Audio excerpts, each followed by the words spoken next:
Welcome to the Viewless Wings Poetry Podcast, where we celebrate the craft of poetry.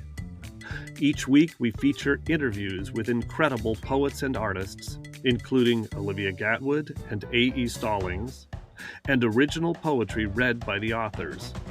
I'm your host, James Morehead, Poet Laureate of Dublin, California, and author of Canvas and Portraits of Red and Gray. In this week's episode of the Viewless Wings Poetry Podcast, I'm excited to share two poems, both based on my experience growing up immersed in an Italian family through my first-generation wife, Mary. Thanks to the magic of internet networking, I found a translator in Italy who specializes in poetry to translate each poem. I'll read the English version, and my wife, Mary, will read the Italian translation. Torta di riso. Easter morning and through the ducts and weathered cracks, sweet wisps drift from Nona's basement kitchen, where she kneads pastry into a textured shell, her fingers working coarse and firm as still steaming rice waits nearby. Details are added, a bit of this and that, no measuring spoons or written recipe. I peek over her shoulder, frantically scribbling. "How much was that, Nona?" She laughs. "This much," pouring on instinct until into the oven to bake and brown. That was before, when I would join Mary each year as the good Genero at the table, waiting patiently for torta di riso, leaving extra space, Nona knowing I would eat every slice if not monitored closely. Now I can only watch as Nona tilts the pan for the camera, steam rising out of the screen, drifting west from Toronto to San Francisco, a pixelated slice hovering ethereal, then asking for just one more, per favore. Torta di riso. Mattino di Pasqua per tubature e scolarite crepe. Salgon, sbuffate dolci dalla cucina, nell'enterato della nonna, dove trasforma impasti in frolla lavorata, con operose dita rustiche ed esperte, mentre il riso ancor fuma nella tesa. Dettagli sono aggiunti, di questo un po' e un po' di quello, né misurini né ricette scritte.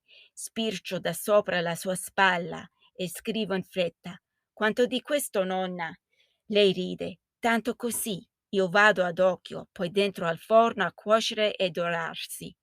Questo accadeva prima, quando ogni anno andavo come un buon genero da Maria e a tavola aspettavo con pazienza la torta di riso, lasciando un po' di spazio che la nonna sapeva l'avrei mangiata tutta se non mi avesse sorvegliato attentamente. Ora posso solo guardare mentre la nonna inclina la padella alla macchina da prese, mentre il vapore dello schermo irradia e flutua ad ovest, da Toronto a San Francesco, una fetta pixelata che nell'etere volteggia, e poi domandarne un'altra ancora, per favore. Limano. A wooden door abandoned for a horse barn built of stone.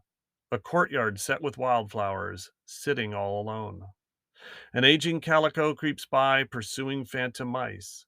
The baker's wife throws open shutters, fills the air with spice. Connected stone, a wall of bricks create the mountain roads, carved from Apawane ridges, 4 mule carts, heavy loads. The roads lead up from Sergio's bed, where perfect stones are found, stones that rolled from higher places, resting on wet ground. Beneath the church bells you may find cool water running clean, out from a spout of aging brass, a liquid cool, serene. Tucked behind a soaring tower, walls from granite born, tunneled arches, sun and shadow, cool breeze in the morn. Awake with hints of batter, mixed from ground chestnut flour, netchy cooked on fairy plates for the lunchtime hour. The only sound for careful ears that search the mountain air, a distant peal, a child's laughter from a traveling fair. Limano, una porta di legno abbandonata per una scuderia dai muri in pietra, una corte ornata di fiori di campo, nel suo stesso silenzio si è assopita. Un calico ormai vecchio strisciando insegue topi immaginari. La moglie del fornaio spalanca le persiane, riempiendo l'aria di odorosi aromi. Pietra annodata, un muro di mattoni plasma le strade di montagna, scavate nei crenali apuani per i pesanti carichi dei muli.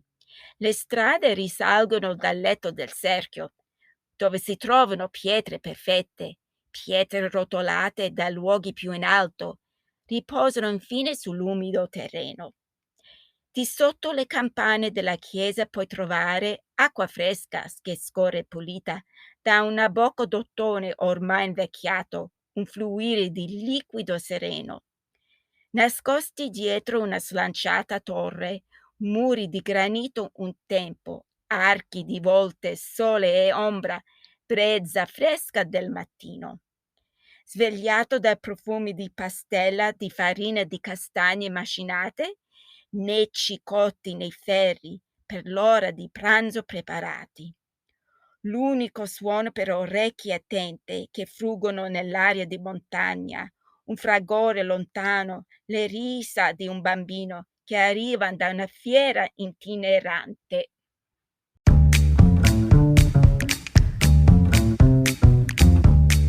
The Viewless Wings Poetry Podcast is written and produced by James Morehead. You can follow me on Twitter at Dublin Ranch, subscribe to the Viewless Wings Poetry Podcast, and follow us on viewlesswings.com or on Instagram at Viewless Wings.